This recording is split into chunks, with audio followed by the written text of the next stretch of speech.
Hello, welcome to Atlanta Finance. Fourth stimulus check update. The stimulus package update pretty much everything going on in our country. Stimulus package as Senator Joe Manchin dropped a bomb on us. A lot going on here with the stimulus package. I'm going to give you the latest on what the House of Representatives is saying. Joe Manchin and what they're going to do with the stimulus package. Now, going forward, we got a lot here going on here. So don't forget to hit the like button for us. And if you're new to the channel, make sure to subscribe down below so you don't miss out on the new updates.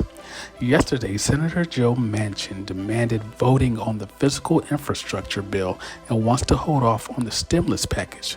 He wants to hold off on the stimulus package. He wants to see the bill in writing.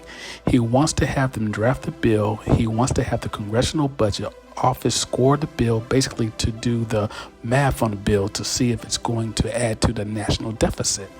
The Democrats say that there's $1.99 trillion in tax raising for the bill to pay for the bill, even though the bill is only $1.75 trillion. So they have about $250 billion extra. So there shouldn't be any deficit or any national deficits to add anything to the national debt for this bill. So the bill is or should be fully paid for.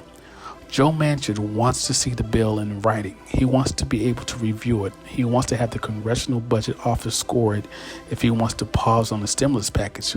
He wants to make sure it's not going to add to inflation, which kind of sounds good. He wants to make sure that there's not going to be anything passed that would hurt American families. But on the other side, we all kind of know Senator Joe Manchin, and we're also kind of wondering, does Joe Manchin want to help American families at all? And here's what he said at the end of his press conference. Let me say one thing. I'm not going to negotiate in public on this because I've been dealing in good faith, and I will continue to deal in good faith with all my colleagues on both sides. It's time to pass the bill and quit playing games. Saying I'm trying to fight for the American people, but is he? Is he trying to fight for the American people? The political games have to stop twice now. The House is balked at the opportunity to send the BIF legislation to President.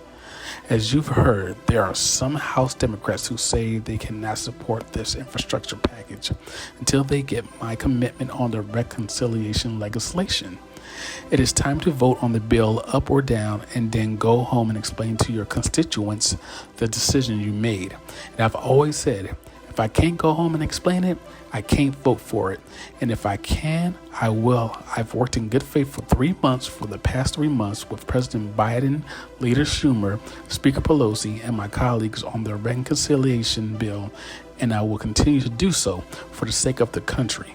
I urge that the House to vote and pass the bipartisan infrastructure bill. Holding this bill hostage is not going to work, and getting my support for reconciliation bill.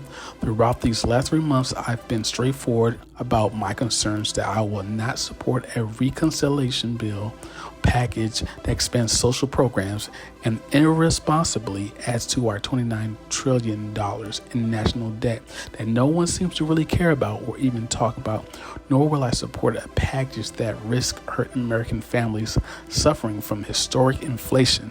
Simply put, I will not support a bill that is consequential without thoroughly understanding the impact that it will have on our national debt, our economy, and most importantly, all of our American people. Thank you. If it's your first time to the channel, subscribe for new updates about stimulus package updates.